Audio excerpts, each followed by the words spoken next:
Crazy Little Thing Called Love, lagu dari Queen ini terdapat di album The Game dan terasa istimewa karena diciptakan untuk memberikan apresiasinya kepada legenda musik dunia lainnya yaitu Elvis Presley. Lagu ini juga berhasil menembus peringkat 1 di US Billboard.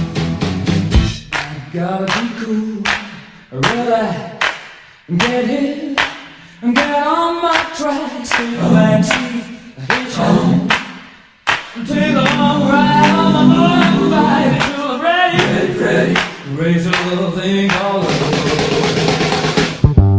Listen, hold up, I just can't handle it. Listen, hold up, I'm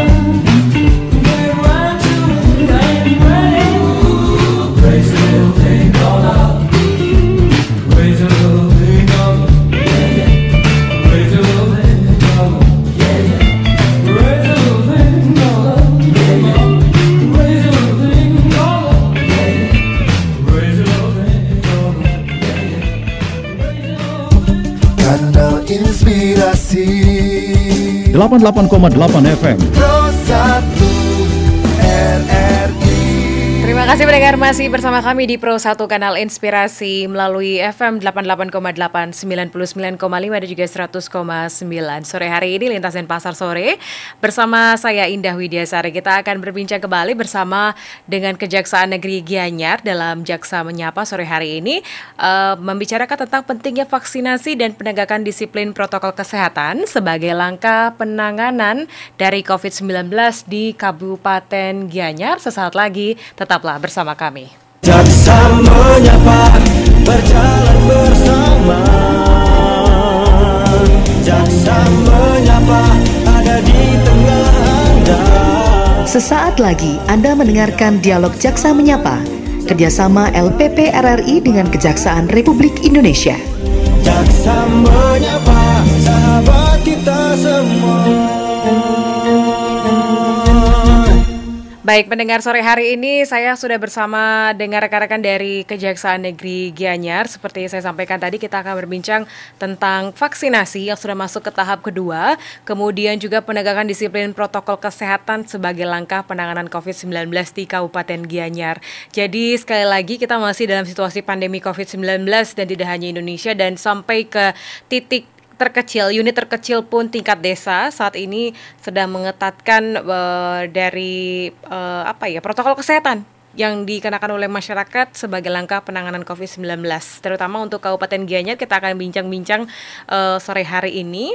Ada 3 narasumber. Pak Gede Ancana selaku Kasih Intelijen Kejari Gianyar sudah hadir. Kemudian ada Ibu Martina Peristiani selaku Kasih Perdata dan Tata Usaha Negara Kejari Gianyar, dan juga ada Bapak Ngakan Putu Dharma Jati selaku Asisten 3 Pemerintah Kabupaten Gianyar. Selamat sore Bapak dan Ibu-ibu.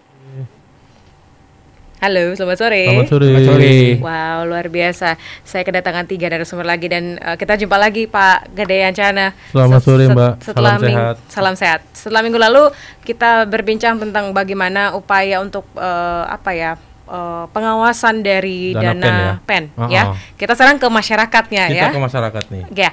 Dan untuk Anda pendengar sore hari ini yang ingin berbincang atau mungkin ingin menyampaikan pertanyaan kepada narasumber kami terkait penegakan disiplin atau mungkin tentang vaksinasi, bisa juga tentang penertiban dari masyarakat yang mungkin melanggar protokol kesehatan, bisa langsung di 222161 atau 089678123830. Baik, sore hari ini saya ke Pak Gede Ancana dulu bersama dengan ada Bu Martina. Saya sebenarnya bertanya-tanya apa urgensi dari kejaksaan dalam hal vaksinasi. Kalau vaksinasi kan orang tuh berpikir udah pikirannya ke puskesmas, ke dokter, ke jarum suntik, betul, ya kan? Betul. Nah, ini apa nih urgensinya kejaksaan dalam hal vaksinasi ini yang sudah berjalan hampir sebulan ya? Silakan. Baik, kejaksaan sebenarnya di seluruh Indonesia ya diberikan petunjuk oleh Jaksa Agung berdasarkan surat Jaksa Agung B21/A/SKJA garing 2 garing 2021 tanggal 1 Februari 2021 itu Pak Jaksa Agung memerintahkan kepada seluruh jajaran dari Kejaksaan Tinggi sampai Kejaksaan Negeri untuk mendukung program vaksinasi nasional. Dan yang kedua, melakukan sosialisasi secara masif berkaitan dengan vaksinasi. Ini memberikan informasi kenapa tidak ada yang perlu ditakutkan berkaitan dengan vaksinasi.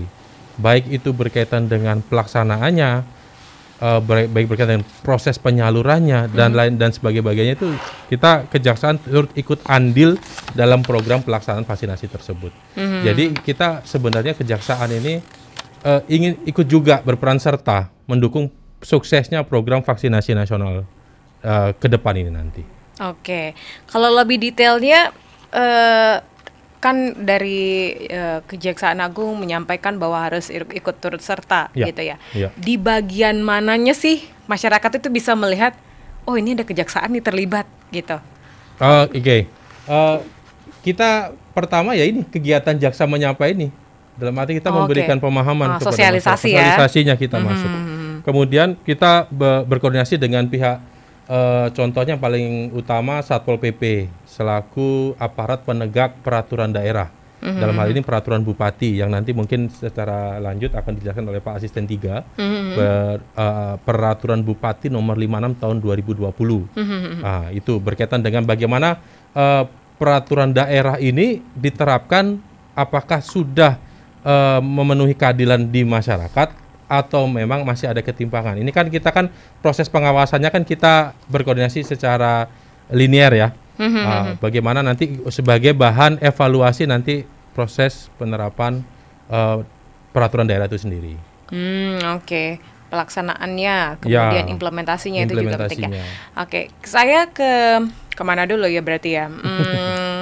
Karena ada unsur pemerintah, dua-duanya unsur pemerintah, tapi dari kejaksaan dan juga pemerintah Gianyar. Saya ke Pangakan Putu dulu. Pangakan boleh disampaikan sebenarnya apa isi dari peraturan Bupati 56 2020? Apakah sama kayak isi dari surat Mendagri tentang pembatasan-pembatasan yang sudah dirilis beberapa waktu yang lalu? Pangakan silakan. Untuk Perbup 56 2020 yaitu isinya itu merupakan turun dari Pergub 46 2020 dari Peraturan Gubernur 2020. Itu isinya itu ada beberapa hal yang harus ditaati oleh masyarakat untuk mematuhi protokol kesehatan, dan apabila ada pelanggaran itu akan ada sanksi-sanksi. Ya, antara sanksi-sanksi itu ada dari yang ringan sampai ada sanksi dendanya. Nah, itu yang ada isi substansinya di dalam dari Perbup 56 2020. Nah, di dalam pelaksanaan Perbup itu kami sosialisasikan dulu itu, dan kami laksanakan pengawasan dengan bersinergi dengan TNI Polri, Pecalang dari Desa Adat untuk bersama-sama mengawasi protokol kesehatan di masyarakat. Apakah masyarakat sudah mematuhi, sudah mengikuti aturan seperti itu, dan makanya kami hampir setiap hari melakukan pengawasan yang dikoordinir oleh Satpol PP Kabupaten dan berkoordinasi dengan TNI, Polri, dan Pecalang. Itu yang bisa kami sampaikan melalui Perbup 56 2020. Oke, nah sekarang kan yang menjadi pertanyaan adalah untuk melihat apakah ada pelanggaran, kemudian ada berat, ringan, dan pengawasan dilakukan setiap hari. Kita kembali ke Kejaksaan. Pak Ancana sama Bu Martina boleh menyampaikan ya. Kalau di sini kan ada Bu Martina selaku Kasih Perdata dan Tata Usaha Negara Kejari Gianyar. Kalau pelanggaran protokol kesehatan ini apakah masuk ke dua ranah tadi? Silakan Bu. Kalau pelanggaran protokol kesehatan yang sudah diterangkan dalam peraturan Bupati Gianyar nomor 56 tahun 2020, hal tersebut kan sudah menjadi kewenangan dari pemerintah daerah untuk melakukan penindakan, yaitu pengenaan denda administratif ya, ini bukan denda dalam ranah pidana. Jadi kalau kami ini sesuai yang disampaikan oleh Pak Ancana, memang kami ini sebatas pada sosialisasi. Tapi juga untuk bidang perdata dan tata usaha negara di Perpres nomor 14 tahun 2021 kejaksaan itu bisa memberikan pendampingan hukum. Pendampingan Ya, hukum. tetapi prosesnya kan kita mesti lihat dulu gitu, karena ini kan sudah berjalan juga kan program vaksinasi di Kabupaten Gianyar. Nah, kalau terkait untuk apa sih sosialisasi dan apa sih upaya-upaya yang sudah kita lakukan, sebenarnya pada sekitar bulan Januari, sekitar Desember Januari, kita sudah melakukan yang namanya video conference dengan beberapa perbekal sebagai mereka kan hubungannya dengan masyarakat, dari pemerintah ke masyarakat melalui perbekal supaya mereka mengumumkan kan begitu terkait dengan adanya kewajiban dari anggota masyarakat untuk memenuhi protokol kesehatan yang diatur dalam peraturan Bupati Gianyar nomor 56 tahun 2020. Iya. Ya. Berarti memang sebatas sosialisasi tadi. Berarti untuk penindakan ke lapangan itu masih Satpol PP begitu. Betul begitu ya. Ya. Oke, nanti kita akan lanjutkan lagi. Menariknya adalah apakah jenis pelanggaran yang sudah terjadi. Kalau kita kan nggak tahu ya apa saja yang terjadi, apakah ranahnya pidana, apakah administratif. Nanti kita lanjutkan lagi ya Pak ya. Dan untuk pendengar, nanti Anda juga bisa bergabung bersama kami untuk mendengarkan. Selain mendengarkan, bisa juga bertanya langsung ke narasumber kami terkait bagaimana sih situasi di Kabupaten Gianyar tentang vaksinasi, kemudian juga penegakan disiplin dan protokol kesehatan. Sesaat lagi di Jaksa Menyapa Pro 1 RRI dan Pasar. Terapi plasma konvalesen saat ini menjadi harapan pasien COVID-19, terutama yang mengalami infeksi berat. Para penyintas COVID-19 dapat berperan aktif membantu sesama dengan menjadi donor plasma konvalesen, seperti yang telah dilakukan Menko Perekonomian serta Ketua Komite Penanganan COVID-19 dan Pemulihan Ekonomi Nasional, Erlangga Hartarto. Para pendengar RRI, harapan untuk sembuh bagi pasien COVID-19 kini semakin banyak, yakni tidak saja melalui obat-obatan yang diberikan tenaga medis, namun juga dengan terapi plasma konvalesen. Terapi plasma konvalesen ini diberikan oleh para pendonor yang telah sembuh dari COVID-19 untuk diberikan kepada pasien lain yang terinfeksi berat COVID-19. Saya pribadi telah melakukan donor plasma konvalesen ini dengan harapan agar juga dapat diikuti oleh para penyintas COVID-19 lainnya. Pemerintah bersama Palang Merah Indonesia akan memfasilitasi terapi plasma konvalesen sebanyak mungkin. Bila ada 10% saja penyintas COVID-19 melakukan donor plasma konvalesen, maka akan semakin banyak pasien sembuh serta akan mendukung harapan Presiden Joko Widodo agar terbentuk herd immunity pada akhir tahun ini.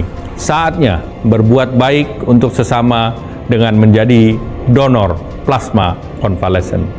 Saya Erlangga Hartarto, Menko Perekonomian, Ketua Komite Penanganan COVID-19 dan Pemulihan Ekonomi Nasional.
Ke dalam setiap langkahmu dimanapun engkau berada.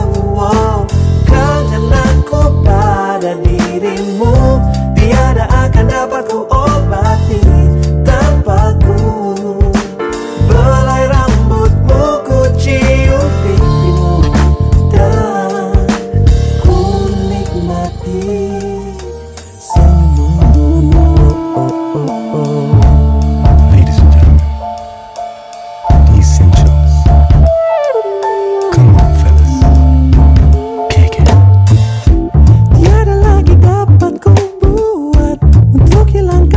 masa ini.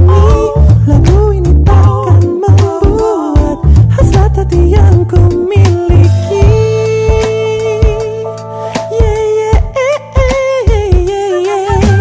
Bawalah daku bersama ke dalam setiap langkahmu di manapun engkau berada. Kangen aku pada dirimu, tiada akan dapat ku obati tanpaku. Belai rambutmu ku cium pipimu, dan ku nikmati senyummu. Bawalah aku bersama ke dalam setiap langkahmu di manapun engkau berada. Kangen aku pada dirimu, tiada akan dapat ku obati tanpaku. Belai rambutmu ku cium pipimu, dan ku nikmati senyummu. Masih di Pro 1 RRI dan Pasar, kanal Inspirasi. Malik and Essentials dengan Kangen. Kita juga kangen dengan situasi ya sebelumnya, bisa jalan-jalan santai tanpa masker, tanpa ada harus jaga jarak, tanpa ada pembatasan kerumunan. Ya, rindu banget. Udah 1 tahun kita tidak bisa menikmati kebiasaan atau aktivitas kita sehari-hari tanpa masker. Tapi dengan adanya wabah COVID-19, pandemi COVID-19 ini, mau nggak mau kita juga harus menyesuaikan bahwa perubahan dalam kehidupan kita ini memang semakin nyata. Dan untuk Anda yang beraktivitas mungkin mobilitasnya cukup tinggi, dari satu tempat ke tempat yang lain, dan tempatnya juga cukup banyak setiap harinya, usahakan Anda harus selalu mengenakan masker yang sesuai untuk bisa melindungi Anda dari droplet yang merupakan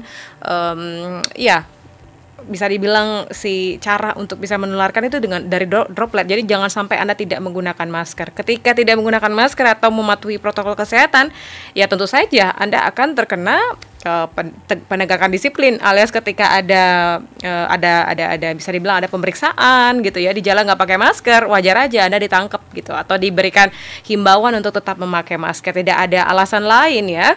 Ketika kita sudah melanggar, itu artinya kita sudah tidak mengikuti aturan yang berlaku. Ini terjadi beberapa kali pendengar, dan terkesan terdengar lucu juga. Masyarakat kita nuntut bahwa ketika terkena penegakan disiplin, nggak mau bayar sanksi gitu ya, padahal nggak pakai masker, marah-marah. Sayang sekali ya. Dan semoga itu tidak terjadi kembali. Dan sekarang kami akan menyampaikan lagi bahwa penegakan disiplin protokol kesehatan ini tidak saja dilakukan oleh Satpol PP, kemudian juga aparat terkait yang memang sering melakukan sidak gitu ya, protokol kesehatan, tapi ada banyak unsur-unsur di pemerintahan yang juga turut serta termasuk Kejaksaan Negeri Gianyar yang ikut untuk mensosialisasikan pentingnya vaksinasi dan penegakan disiplin protokol kesehatan. Itu tadi dari segi protokol kesehatan. Nah, soal vaksin ini juga masih panjang dan masih berlangsung sampai saat ini ya. Kita Bapak Ibu, Pak Ancana, Pak Martina dan juga Pak Ngakang, kita angkat dulu satu penelpon. Tadi saya khotbah dulu ya. Nggak apa-apa ya, saya berikan informasi dulu ke masyarakat. Oke. Di 222161. Pro 1, selamat sore. Selamat sore. Selamat sore. Iya, halo. Iya, kecil sekali suaranya. Dengan Ibu Sira Niki? Dengan Ibu Ina. Ibu Ina. Iya, silakan Ibu. Mau nanya Niki, kira-kira apa sanksi kalau ada masyarakat itu tidak mau gitu dia divaksin COVID? Tidak mau divaksin COVID. Mau gitu. Terus tanggung jawabnya apa tuh? Tanggung jawabnya. Pemerintah bisa divaksin berakibat malah mungkin jadi sakit, tidak sehat, itu gimana tuh? Oke, baik. Oke, baik. Terima kasih Ibu Ina, kalau nggak salah namanya Ibu Ina, ya, menyampaikan tadi Bapak Ancana, Pak Bu Martina dan juga Pak Ngakan, boleh disampaikan apa konsekuensi tidak mau vaksinasi, kemudian tadi apa tanggung jawab. Silakan disampaikan bagaimana. Baik, saya akan menjawab. Bagus sekali pertanyaannya Bu. Memang saat ini sudah adalah muncul beberapa polemik. Ada isu-isu yang muncul bahwa kita bisa memilih untuk tidak divaksin dengan alasan yang sangat subjektif. Tetapi perlu kami sampaikan di sini berdasarkan pasal 13A ayat 1, ya kan, Peraturan Presiden nomor 14 tahun 2021 tentang perubahan atas Peraturan Presiden nomor 99 tahun 2020 tentang pengadaan vaksin dan pelaksanaan vaksinasi dalam rangka penanggulangan pandemi coronavirus 2019 ya, COVID-19. Nah, di sini dijelaskan bahwa wajib mengikuti vaksinasi COVID-19, ya kan? Bagi ini pada pokoknya ya, saya hanya mengutip saja. Bagi orang-orang yang sudah memenuhi kriteria sebagai penerima vaksin COVID-19 sesuai dengan indikasi vaksin COVID-19 yang tersedia. Ya, jadi nanti itu ada kualifikasi kesehatan, standar kesehatan. Nanti itu teman-teman dari tenaga kesehatan yang lebih kompeten untuk menjelaskan, karena jelas kami tidak kompeten untuk menjelaskan soal itu. Jadi berdasarkan Perpres ini memang untuk orang-orang yang secara kesehatan, kondisi kesehatannya sudah memenuhi kualifikasi sebagai penerima vaksin COVID-19, wajib dia untuk mau divaksin.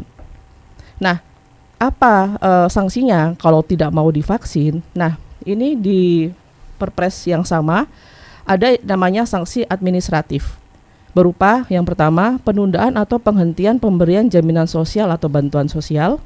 Oke. Kemudian yang kedua, penundaan atau penghentian layanan administrasi pemerintahan, dan atau yang ketiga, denda. Oke, tapi bukan itu saja Bapak Ibu sekalian, karena di pasal 13B untuk Perpres nomor 14 tahun 2021 juga diterangkan bahwa setiap orang yang telah ditetapkan sebagai sasaran penerima vaksin COVID-19 tetapi menolak untuk tidak mengikuti vaksinasi tersebut dan menyebabkan terhalangnya pelaksanaan penanggulangan penyebaran COVID-19, selain dikenakan sanksi yang sudah saya sebutkan tadi, juga dapat dikenakan sanksi sebagaimana ditentukan oleh Undang-Undang tentang wabah penyakit menular. Nah, ini yang menarik, karena bukan hanya sanksi administrasi yang 3 tadi yang sudah saya sebutkan, ternyata di Undang-Undang nomor 4 tahun 1944 tentang wabah penyakit menular, khususnya ya di pasal 14 ayat 1 itu ada yang namanya ketentuan barang siapa dengan sengaja menghalangi pelaksanaan penanggulangan wabah sebagaimana diatur dalam undang-undang ini diancam dengan pidana penjara selama-lamanya 1 tahun dan atau denda setinggi-tingginya 1 juta rupiah. Oke. Kemudian ada lagi, itu kan tadi kan sengaja ya. Kalau ini bagaimana kalau alpa, Bu? Alpa itu adalah lalai. Nah, di sini juga ada ketentuan pidananya untuk yang orang-orang yang secara alpa mengakibatkan terhalangnya pelaksanaan penanggulangan vaksinasi COVID tadi. Ya, itu dia pidana kurungan selama 6 bulan, itu paling lama, dan atau denda setinggi-tingginya Rp500.000. Oke. Jadi maksud kami begini.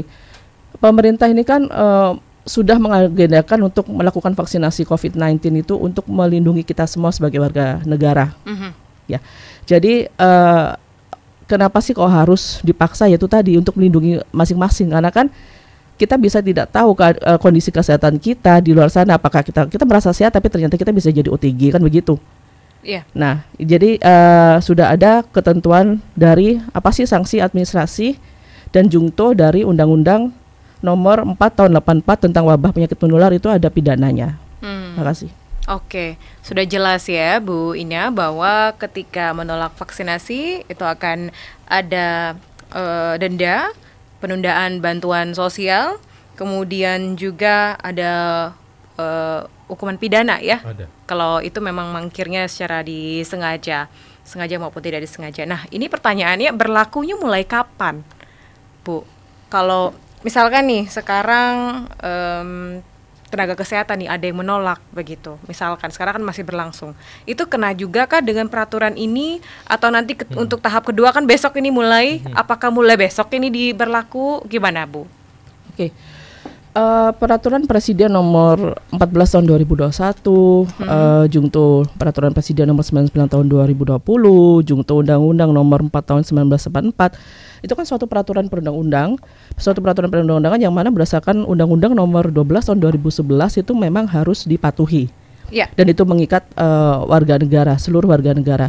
Jadi ada asas yang namanya yang menyebutkan begini, ketika suatu peraturan perundang-undangan itu sudah diumumkan untuk aktif dan berlaku, maka seluruh rakyat Indonesia dikualifikasikan sudah mengetahui, dianggap sudah mengetahui bahwa ada peraturan demikian, kan begitu. Jadi tidak bisa kita mengelakkan, saya tidak tahu aturannya, saya belum baca, tidak bisa seperti itu. Jadi apakah sudah berlaku? Ya pasti sudah berlaku peraturan presiden ini. Bahkan sebelum ada peraturan presiden ini pun sudah ada peraturan-peraturan yang lain yang mengatur tentang sanksi apabila kita tidak taat pada protokol kesehatan selama COVID-19 ini. Iya. Ya, berarti jadi bisa dibahasakan bahwa sanksi-sanksi yang ada ketika kita menolak vaksinasi itu sudah berlaku. Ya, jadi ketika sudah mendapatkan gilirannya, terus kita menolak, berarti apakah langsung dicatat sebagai dicatat untuk ditunda bansosnya secara otomatis begitu, atau memang ada pendekatan lagi? Sama seperti penindakan protokol kesehatan misalkan, tidak pakai masker tapi diimbau dulu gitu kan, kemudian dikasih masker dulu, ketika sudah ngeyel gitu baru dikasih denda. Apakah seperti itu juga ketika menolak vaksinasi, Bu Marlina? Baik. Nanti mungkin kita sharing ya, teman-teman. Jadi sebenarnya untuk penegakan atau pengawasan dari pelaksanaan program vaksinasi ini kan sebenarnya bukan ada di ranah kejaksaan. Tetapi kalau kami melihat dari sisi dari peraturan perundang-undangannya sendiri pun, sebenarnya kalau orang-orang yang sudah terdata, sudah harus menerima vaksin, sudah masuk dalam kualifikasi sebagai penerima vaksin, berarti kan sudah terdata. Alamatnya di mana, identitasnya bagaimana, kan itu sudah lengkap. Nah, itu nanti dikorelasikan. Kalau misal dia tidak mau divaksin, berarti kan sudah tercantum apakah dia penerima, misal maaf ini BLT, ya kan, atau bansos yang lain. Nah, itu kan nanti bisa ditindaklanjuti. Tetapi di sini mungkin lebih tepatnya mungkin Pak Ngakan, Pak ya, sebagai pelaksana di pemerintah daerah. Pak Ngakan dilanjutkan. Saya lanjutkan, tambahkan sedikit. Mungkin ada kualifikasinya. Kalau mereka yang menolak itu kemungkinan tidak lolos screening, tidak lolos screening dia, mungkin ada gejala mempunyai penyakit bawaan, mungkin tidak lolos di screening, mungkin itu ditunda, dalam artian untuk divaksin ditunda. Jadi yang terdaftar mungkin bisa dia langsung divaksin, lolos screening, ada yang ditunda. Mungkin karena hamil dia batal vaksin. Ada beberapa kriteria yang harus di screening, itu harus memenuhi persyaratan mereka. Nah, kalau terpenuhi itu dia bisa langsung divaksin. Apabila ada penyakit penyerta, mungkin dia batal vaksin. Mungkin kalau yang hamil mungkin menunggu itu ditunda vaksinnya. Seperti itu tambahan dari saya. Oke. Berarti saya belum ini saya masih belum mendapatkan jawaban ketika dia sudah wajib vaksin nih, Pak. Sudah ini karena kan berita yang terbaru saya dapat dari peraturan Kementerian Kesehatan yang baru bahwa tahap kedua ini lansia yang memiliki penyakit komorbid atau bawaan, kemudian yang golongan tertunda yang sebelumnya ini pada akhirnya akan mendapatkan vaksin. Nah, ketika mereka sudah vaksin, screening juga sudah lolos, tapi nggak jadi, aduh nggak usah deh gitu, takut atau mungkin sudah datang ke tempat tempat layanan kesehatan, akhirnya memutuskan untuk enggak gitu, tidak diambil vaksinnya. Nah, itu maksud saya, gimana itu? Apakah di sana harus seperti yang saya sampaikan tadi, gimana jadinya? Kalau kita mengacu ke tadi peraturan presiden tadi, memang sudah jelas instruksinya, karena memang sudah sifatnya sudah memaksa ya, itu, dan harus kita kan inginnya biar cepat semua warga negara ini kan bebas dari COVID, intinya begitu. Nah, intinya kalau menanggapi tadi, sekaligus juga menanggapi pertanyaan Bu Ine, sebenarnya tidak perlu khawatir sebenarnya. Ini kan ada screening dulu. Screening inilah dari sisi kesehatannya apakah layak atau tidak, seperti yang disampaikan Pak Ngakan tadi.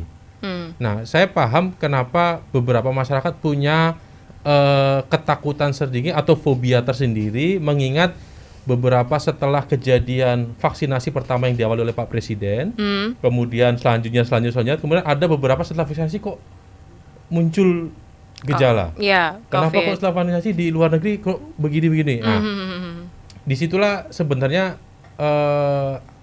ada kegiatan screening yang dilakukan terlebih dahulu.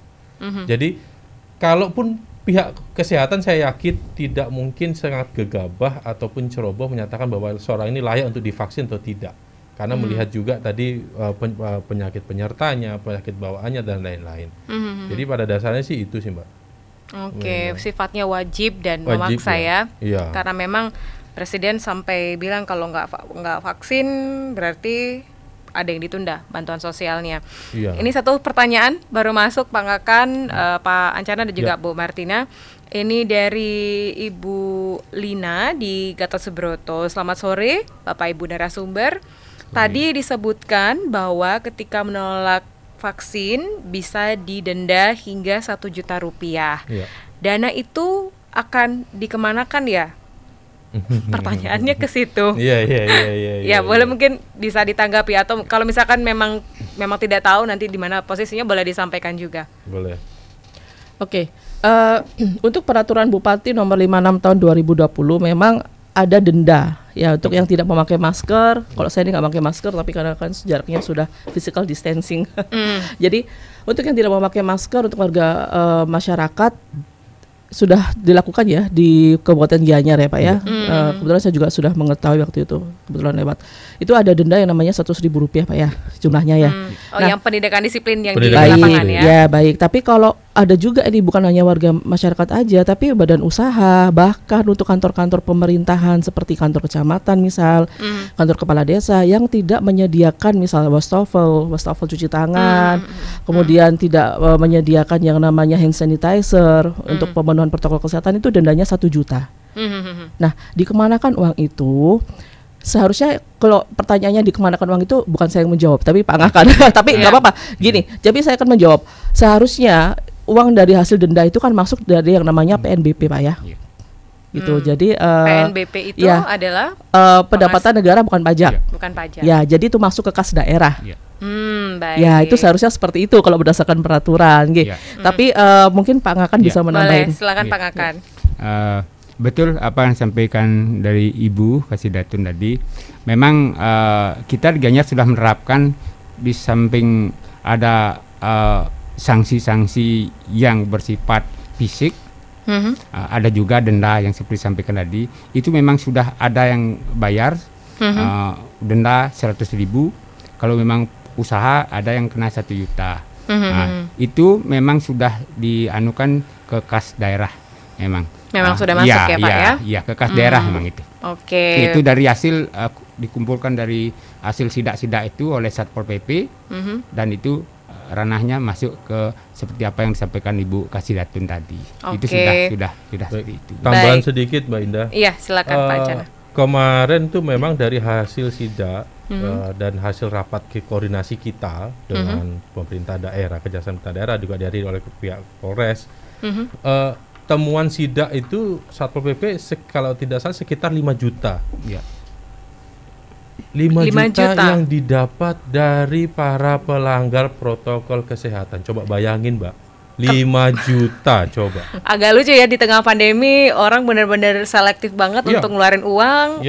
Tapi memang ada beberapa yang agak bisa dibilang apa ya, bandel berarti. Bandel. Jadi karena di satu sisi saat ini Kabupaten Gianyar memang saat ini sedang lagi tinggi ya, lagi meningkatnya COVID ini di rumah Gianyar. sakit, ya, yang dikonfirmasinya. sedang Nanti dirawat. Pak akan data. Boleh, silakan. Jadi hasil rapat koordinasi itu memang sekarang lagi tinggi. Rumah sakit sudah mulai penuh, sehingga sudah rumah sakit daerah. Kemudian kita kerjasama dengan rumah sakit swasta. Kemudian tempat isolasi yang 2 hotel yang di sekitar Ubud ya, di Mesuan sama itu juga sudah banyak peningkatan. Terus apakah itu OTG, apakah itu benar-benar ada gejala, tapi intinya sudah mulai peningkatan. Tapi ternyata tidak membuat masyarakat kita sedikit mawas diri. Ini penting loh, masker hanya sekedar memakai saja, masyarakat masih ogah-ogahan sehingga sampai hasil sanksi denda itu sampai 5 juta. Seharusnya sudah menjadi kebiasaan yang kan era baru di bawah alam sadar ya. Kita sudah hampir satu tahun. Boleh Pak Ngaka dilanjutkan terkait kasus di Gianyar? Iya. Apa yang disampaikan oleh Pak Arcano tadi, memang betul kita sedang ada peningkatan terkonfirmasi kasusnya, positifnya, yaitu kalau di Gianyar kumulatifnya sih 3.854. Sudah dia yang sembuh 3.174. Nah, yang meninggal dunia ini 115. Wow, tinggi, ya, cukup sangat tinggi. Yang tinggi. Berarti yang sisanya adalah yang sedang dirawat berarti. Sisanya dirawat dan ada yang di karantina di 2 hotel di Suli dan di Maksuan. Nah, itu data terakhir pada hari ini. Dan pada saat ini kita sudah melakukan karantina, yaitu kita punya 2 hotel yang kapasitas kamarnya 160 kamar. Wow. Ya, pada saat ini terisi 99. Ya, 99. Nah, untuk pelayanan ini yang OTG itu ada di 2 hotel karantina, itu 99 sampai saat ini, dan sisanya itu yang bergejala ada di rumah sakit rujukan di Kabupaten Gianyar. Okay. Ya, ada di rumah sakit pemerintah Sanjiwani, rumah sakit Payang, dan rumah sakit swasta, 7 rumah sakit swasta yang ada di Kabupaten Gianyar. Itu yang dapat kami sampaikan mengenai. Pak Ngakan, boleh dikasih tahu juga profil dari yang sedang dalam perawatan? Misalnya kita lihat secara acak saja, kebanyakan lansia kah, usia produktif kah? Gimana Pak Ngakan? Kalau kita lihat dari segi usia, memang yang banyak terpapar itu adalah lansianya. Oke, lansia. Ya. Setelah itu baru yang produktif dan anak-anak ada beberapa. Ada anak-anak beberapa. Ada. Karena itu dia merupakan hasil dari klaster keluarga.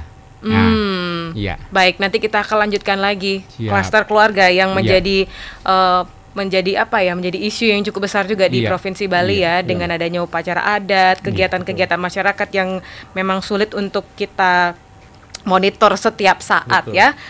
Oke, nanti kita akan lanjutkan lagi terkait klaster keluarga, dan saya juga penasaran seperti apa sebenarnya profil dari masyarakat atau para pelaku usaha yang sampai pada akhirnya membayar denda tadi cukup besar ya, 5 juta rupiah itu besar banget loh ukuran pandemi gini ya.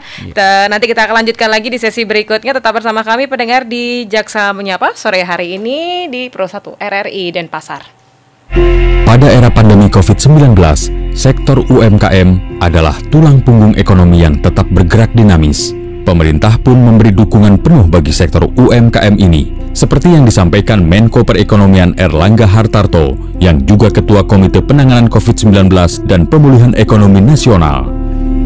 Para pendengar RRI, optimisme pemulihan ekonomi nasional saat ini mulai nampak. Antara lain dengan indeks kepercayaan konsumen sudah mencapai 96,5% dari target 100%. Pemerintah terus menunjukkan komitmennya melakukan pemulihan ekonomi nasional di tengah pandemi dengan memfasilitasi kemudahan bagi para pelaku usaha mikro, kecil, menengah.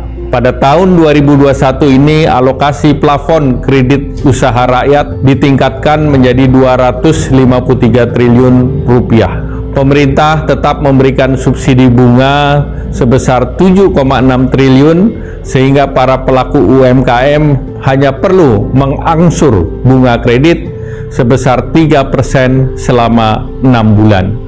Bahkan bagi para pegawai yang terkena dampak ataupun ibu rumah tangga yang ingin memulai usaha, disiapkan fasilitas bunga 0% dengan pinjaman maksimal 10 juta rupiah. Semakin banyak UMKM yang memanfaatkan fasilitas ini, maka pemulihan ekonomi nasional akan semakin cepat. Saya Erlangga Hartarto, Menko Perekonomian, Ketua Komite Penanggulangan COVID-19 dan Pemulihan Ekonomi Nasional.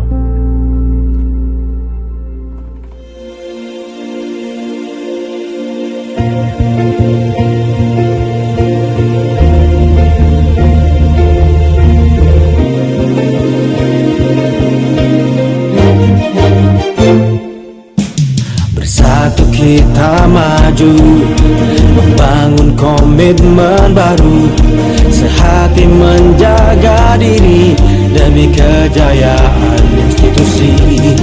Jaksa menyapa sahabat masyarakat, membuka diri, wujudkan sinergi. Hukum yang sejati tidak berjalan sendiri. Tunaikan bakti, masyarakat menanti. Jaksa menyapa, berjalan bersama. Jaksa menyapa, ada di tengah Anda.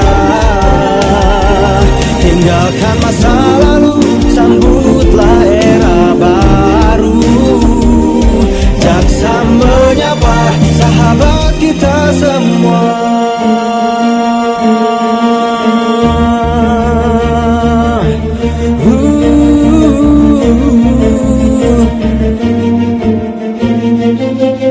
Membuka diri, wujudkan sinergi. Hukum yang sejati tidak berjalan sendiri. Tunaikan bakti, masyarakat menanti. Jaksa menyapa, berjalan bersama. Jaksa menyapa, ada di tengah Anda. Tinggalkan masa lalu, sambutlah era baru. Jaksa menyapa, sahabat kita semua. Baik pendengar, sore hari ini kita masih di Jaksa Menyapa bersama dengan Kejaksaan Negeri Gianyar. Ada Pak Gede Ancana selaku Kasih Intelijen Kejari Gianyar. Kemudian ada Bu Martina Peristiani, SHMBA, Kasih Perdata dan Tata Usaha Negara Kejari Gianyar. Kemudian ada Pangakan Putu Darmajati selaku Asisten 3 Pemerintah Kabupaten Gianyar. Tadi kita sudah banyak berbincang tentang bagaimana sosialisasi vaksinasi, aturan berkaitan dengan vaksinasi, dendanya seperti apa, pelanggarannya nanti kayak gimana, pengawasan dari protokol kesehatan juga.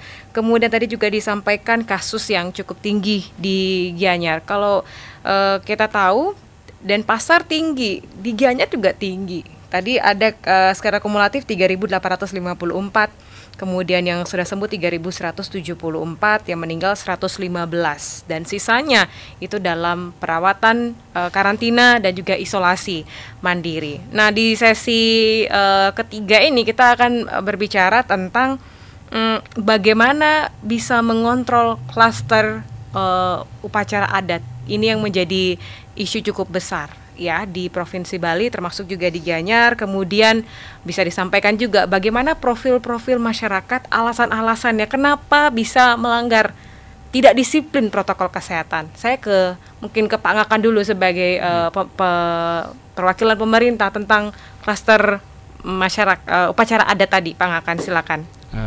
Terima kasih. Untuk yang ini klaster upacara itu kita sebenarnya sudah ada surat dari Bapak Gubernur, yang diterangkan Bapak Gubernur dan Bendesa Agung Desa Pekraman. Itu sudah ada, itu memang sudah diatur dengan aturan Bapak Gubernur juga, dengan surat edaran nomor 3355 dalam tataan kehidupan era baru. Ada 14 item, termasuk di sana adalah upacara adatnya. Itu sudah diatur prokes-prokesnya, peraturan protokol kesehatan ini sudah diatur di sana, apa yang mesti diikuti. Nah, di sini kita perlu pengawasan dan disiplin daripada masyarakat untuk di dalam melaksanakan itu agar mematuhi semua protokol kesehatan yang diatur dalam surat edaran Gubernur nomor 3355 di bidang upacara adat itu harus terpenuhi. Nah, itu sekarang kita bekerjasama dengan, setelah dibentuk juga Satgas Gotong Royong di masing-masing desa adat. Nah, sekarang kita juga bisa mengaktifkan kembali Satgas Gotong Royong untuk lebih mengawasi di dalam pelaksanaan kegiatan-kegiatan upacara adat yang ada di lingkungan desa adatnya masing-masing. Nah itu yang pertama kita pertegas lagi dengan kedudukan dari Satgas Gotong Royong yang pada saat ini sudah mulai diaktifkan kembali untuk menangani kegiatan-kegiatan yang ada di lingkungan desa adatnya masing-masing. Nah itu yang pertama. Yang untuk klaster keluarga itu biasanya timbul karena di rumah itu masyarakat tidak disiplin, karena di rumah itu dia mungkin di lingkung keluarga, jadi kita tidak mengetahui ada OTG dalam keluarga, maka dalam keluarga dia tidak memakai masker dalam rumah. Merasa aman karena merasa sama keluarga, aman karena gitu sama ya? keluarga. Padahal di satu keluarga itu ada yang OTG. Nah ini akan diketahui apabila di salah satu keluarga itu ada yang bergejala. Nah, pada saat bergejala diadakan pemeriksaan, ya positif. Dari sana akan ketahuan ya Pak ya? Lalu dilakukan dengan 3T, di tracing, di testing, akhirnya timbul keluarga yang lain juga kena. Ikut-ikutan jadinya ikut ya? Kena dia. Nah disinilah timbul klaster keluarga karena kurang kedisiplin dari masyarakat kita yang berada di rumah juga, tapi tetap menjaga jarak dan memakai masker. Itu yang bisa saya sampaikan, Ibu. Iya, oke. Agak sulit sebenarnya untuk bisa memberikan pengertian kepada anggota keluarga ya. Namanya keluarga ya pengennya deket, tapi saat COVID begini agak sulit juga ya untuk bisa ya tadi bisa agak berjauh-jauhan, apalagi kalau keluarga besar sudah berkumpul. Selanjutnya ke profil masyarakat yang melanggar. Kita ke Pak Ancana dan Bu Martina karena berkoordinasi juga dengan dengan Satpol PP. Bagaimana sih kalau di Gianyar masyarakatnya disiplinnya kayak gimana? Nggak disiplinnya gimana? Disiplinnya gimana? Dan karena kan masing-masing kabupaten kota punya pasti ya. Disiplin nggak disiplinnya punya. Silakan Pak Ancana. Baik, bayangin saja Mbak Indah dengan yang sudah disetor ke kas negara sekitar 5 juta, otomatis satu orang 100.000. Anggap aja satu orang tidak. Ini masyarakat yang membayar 100.000. Iya. Oh, bukan pelaku usaha berarti. Bukan. Jadi ada beraneka macam ragam pelanggaran lah intinya. Tapi kita umpamakan begini, satu orang 100.000. Berarti kalau 5 juta anggap aja 500 orang yang tidak pakai masker misalnya. Berarti otomatis kan 100.000 kali 5 itu kan 5 juta. Dari 500 orang ini bayangin apabila dia tidak terdeteksi ternyata dia OTG. Dari 500 bisa meningkat ke 1.000 bisa meningkat. Nah, itu yang membahayakan. Pada dasarnya rata-rata yang tidak melaksanakan protokol kesehatan secara ketat ini rata-rata yang di lingkup usia masih muda.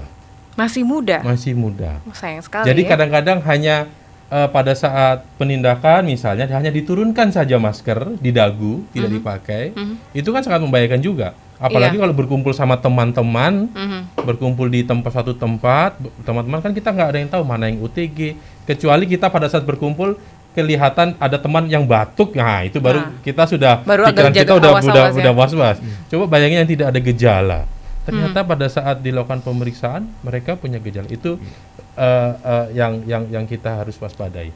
Jadi rata-rata memang yang masih di usia-usia produktif, anak-anak muda, yang saat ini, apalagi yang saat ini siswa-siswa SMA yang saat ini melaksanakan kegiatan pendidikan secara daring, sehingga kegiatan kangen dengan dunia luar, sudah suntuk di rumah, kemudian melakukan kegiatan di luar rumah, jadi rata-rata menganggap bahwa vaksin ini biasa-biasa aja sehingga protokol COVID-nya kesehatan biasa-biasa aja. Iya, protokol kesehatan. Ini. Dan ketika mereka ditangkap mungkin salah satunya alasannya apa? Apakah memang males pakai? Kalau dulu kan alasannya pengap, nggak biasa. Ya. Tapi sekarang udah 1 tahun loh, masa sih nggak terbiasa? Ya, itu kira-kira apa jawabannya yang kemarin-kemarin itu Pak? Kalau hasil dari kesimpulan kami sih rata-rata mereka pertama tadi memang disebutkan Mbak Indah memang pengap. Kurang enak untuk bernafas. Kurang enak. Tapi di satu sisi begini, mereka menganggap bahwa diri mereka ini sehat. Sehat-sehat aja. Sehat-sehat aja. Jadi bisa merokok dimanapun. Jadi bisa maksudnya tidak melihat di sebelahnya, tidak hanya mengira kepada diri sendiri, tidak melihat orang lain. Sedangkan orang lain kan udah ada yang was-was juga kan, bagaimana kita bersosialisasi dengan masyarakat di sekitarnya. Rata-rata sih seperti itu, Mbak. Iya, berarti harus ada pendekatan lain untuk beragam rentan usia berarti ya. Iya. Mungkin kalau yang usia ini ada yang ngeyel, usia sini ada yang mementingkan diri sendiri. Betul. Maka dari itu. Jadi pendekatannya waktu itu seperti apa? Ya kita memang himbauan ya, tetap kita menghimbau. Kami pun di Kejari Gianyar pun dengan adanya surat dari perintah dari Jaksa Agung, kita akan melaksanakan sosialisasi juga. Tidak hanya seperti Jaksa Menyapa, kita akan juga turun lapangan untuk memberikan informasi. Untuk apa sih, nggak ada salahnya kok cuma pakai masker, cuma ditaruh aja. Pada saat berkomunikasi dengan masyarakat ataupun di luar rumah kan begitu. Iya. Pada dasarnya sih itu sih, Mbak. Oke. Sangat sederhana ya. Yang kita lakukan adalah sosialisasi sederhana, yang kita pakai adalah masker sederhana, jaga jarak sangat sederhana. Namun sampai saat ini sudah hampir 1 tahun, ternyata masyarakat termasuk yang kalangan muda maupun yang kalangan lansia pun masih belum terbiasa menggunakan masker, protokol kesehatan. Kemudian juga ada vaksinasi juga, ya kan? Apalagi kalau vaksin itu rata-rata kan butuh beberapa tahun untuk bisa disampaikan, untuk bisa disuntikan ke masyarakat. Tapi kalau khusus untuk COVID-19 hanya butuh waktu beberapa bulan saja. Itu juga jadi ketakutan masyarakat. Namun dengan adanya Perbup 56 tahun 2020 tentang pembatasan kegiatan masyarakat, kemudian disiplin protokol kesehatan dan juga pelaksanaan vaksinasi ini supaya bisa berjalan dengan lancar dan sosialisasinya juga lancar ke masyarakat nantinya. Ada yang ingin disampaikan lagi Pak Ancana, Bu Martina dan Pangakan? Ya, mungkin saya dulu saya harap masyarakat khususnya di Kabupaten Gianyar misalnya ataupun di seluruh Kabupaten Bali sebagai pendengar RRI tidak perlu takut, tidak perlu berpikir yang aneh-aneh berkaitan dengan vaksinasi. Tidak mungkin pemerintah khususnya akan mencelakakan warga atau masyarakatnya. Tetap kejaksaan tetap akan kawal sehingga pelaksanaan vaksinasi akan berjalan sesuai dengan peraturan instruksi Presiden dan instruksi Kejaksaan Agung untuk proses pelaksanaannya. Tidak perlu khawatir berkaitan dengan saya punya sakit ini pasti tidak mungkin akan ujung-ujung langsung divaksin, pasti akan ada screening terlebih dahulu. Sehingga saya harap warga masyarakat tidak perlu takut masalah vaksinasi, semua ini untuk kebaikan kita bersama, kebaikan bangsa juga. Mungkin itu dari saya, Mbak Ida. Ada Bu Martina ingin sampaikan? Sedikit menambahi. Setuju dengan apa yang disampaikan oleh Bapak Ancana. Kami hanya ingin menginformasikan tambahan, yaitu apabila warga masyarakat masih bertanya-tanya ya, bagaimana sih sebenarnya sanksi dari tidak mau divaksin tadi berdasarkan peraturan Presiden nomor 14 tahun 2021 jungto peraturan Presiden 99 tahun 2020 serta peraturan perundang-undangan yang lain, bisa datang ke kantor kejaksaan. Kami ada yang namanya pelayanan hukum. Kami akan memberikan informasi yang jelas kepada masyarakat yang datang supaya bisa mawas diri lah. Bisa mawas diri. Dan yang kedua, peran Kejaksaan Agung Republik Indonesia memang diharapkan sangat besar di dalam mensukseskan program vaksinasi dari pemerintah ini. Jadi Kejaksaan Agung RI dalam hal ini secara khususnya Kejaksaan Negeri Gianyar, kami bisa memberikan yang namanya pendampingan hukum. Tetapi posisi kami adalah sebatas sebagai penasihat hukum di bidang keperdataan dan tata usaha negara. Jadi secara teknis pengadaan dan lain-lain kami tidak kompeten untuk melakukan itu. Oke. Tapi yang paling terpenting itu tadi adalah kalau mau minta informasi tentang bisa datang ke kejaksaan. Langsung datang, kami akan melayani jam kantor. Nanti ada jaksa pengacara yang melayani Bapak Ibu sekalian yang ingin mendapatkan informasi secara jelas berdasarkan yuridis normatif tentang bagaimana sih vaksinasi ini. Oke, baik. Pangakan ingin disampaikan lagi? Ada yang perlu saya sampaikan kepada masyarakat khususnya di Kabupaten Gianyar. Ikuti dan patuhi apa yang dihimbau oleh pemerintah, yaitu 3M, yaitu tetap kita pakai masker, mencuci tangan, menjaga jarak. Nah, di sini kita saling menjaga. Di antara kita saling menjaga. Jadi mudah-mudahan pandemi COVID-19 ini cepat berlalu dari bumi ini. Oke. Itu yang saya ucapkan. Baik, terima kasih Pak Akan, Pak Ancana, Terima Bu kasih, Martina, Mbak terima Ida. kasih. Terima kasih. Ini memudahkan kita juga, kita ketahui kalau Anda pendengar yang ada di kabupaten kota di seluruh provinsi Bali, pasti ada kantor kejaksaan di sana. Anda bisa menanyakan langsung seperti apa sebenarnya landasan hukum dari vaksinasi karena sifatnya wajib. Terkesan serem ya ketika kita sebagai penerima bantuan sosial gitu misalnya.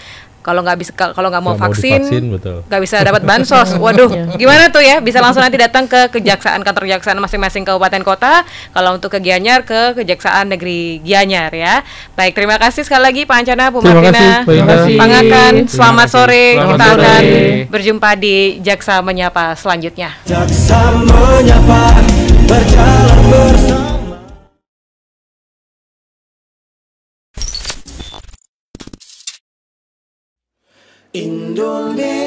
Indonesia,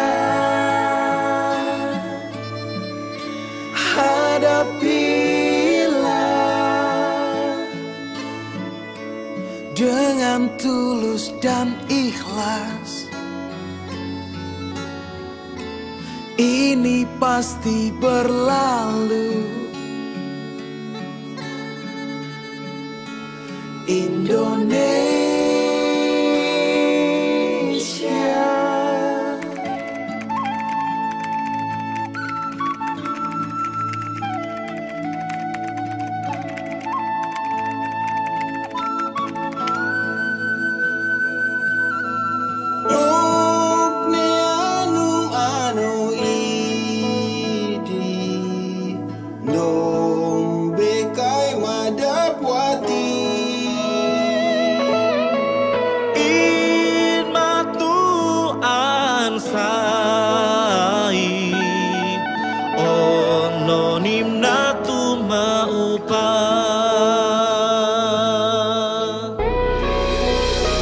Jagati